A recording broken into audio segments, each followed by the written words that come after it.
Saya tolong jawab, ya Datuk Seri. Dalam video saya semalam, saya ada tunjuk gambar ni.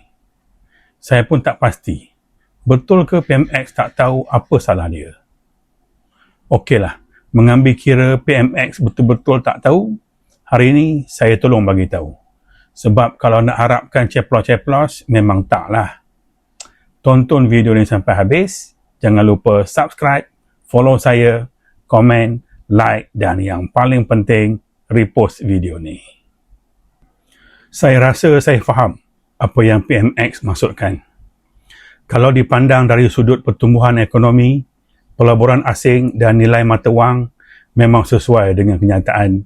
Salah saya apa sebenarnya? Saya percaya Datuk Seri pelik sebab ekonomi dah baik tapi rakyat masih marah. Ceplos-ceplos pun dah penat cerita pasal ekonomi, tapi rakyat masih tak puas hati. Saya juga percaya Datuk Seri tahu pasal teori dua faktor Herzberg. Ceplos-ceplos yang tak tahu pasal teori ni, boleh tengok video ni dekat profil saya.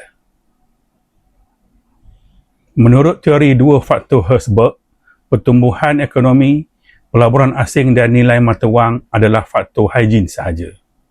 Tapi faktor motivasi adalah keadilan, integriti dan ketulusan. Kekurangan faktor motivasi ini menjawab kepada soalan salah saya apa sebenarnya. Tindakan berdiam diri membuat kenyataan penafian, laungan sakau dan laungan reformasi tidak berkesan. Masalah tidak selesai dengan berdiam diri. Integriti tidak terbukti dengan penafian. Reformasi tidak hidup dengan slogan. Rakyat perlukan tindakan, bukan alasan. Kurangkan alasan, lebihkan penyelesaian. Reformasi bermula dengan keberanian bertindak, bukan keberanian berucap. Apa kata? Datuk Seri mulakan dengan pendedahan laporan saham Azam Baki kepada umum. Lepas tu tubuhkan RCI untuk siasat mafia korporat. Saya pernah cakap, kalau kita buat benda betul, tak ada siapa boleh kata kita salah. Dan kalau kita buat benda dengan cara yang betul, tak ada siapa boleh cari kesalahan kita. Satu lagi, dalam membuat keputusan, jika salah satu faktor yang diambil kira adalah faktor kepentingan diri, maka keputusan tersebut akan salah. Ada juga ceplos-ceplos komen, kenapa saya sibuk dengan parti orang? Lebih baik fokus pada parti bersama.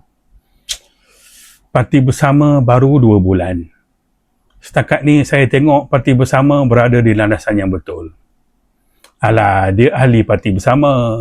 Memanglah tak nampak apa-apa. Okey. Kalau korang semua nampak ada benda yang tak betul pada parti bersama, boleh komen kat bawah. InsyaAllah, saya akan respon. Tapi kalau setakat komen, merajuk, nyek-nyek-nyek, sebenarnya korang dah dedahkan diri korang sebagai ceplos. Saya nak bagi tahu jugalah dekat PMX, tak payahlah guna ceplos-ceplos ni. Nak suruh ceplos-ceplos ni diam, senang aja. Tak perlu nak keluarkan arahan suruh diam pun. Hentikan payment, senyaplah ceplos-ceplos tu. Sebagai penutup, saya nak bagi tahu bahawa kepimpinan bukan diukur dengan berapa kuat tepukan yang diterima hari ini, tetapi dengan berapa besar perubahan yang ditinggalkan untuk hari esok. Populariti boleh datang dan pergi, tetapi prinsip dan integriti akan sentiasa menjadi warisan seorang pemimpin. Popular belum tentu betul. Betul tidak semestinya popular. Semoga jumpa di video-video akan datang. Terima kasih. Assalamualaikum dan salam sejahtera. Bye-bye.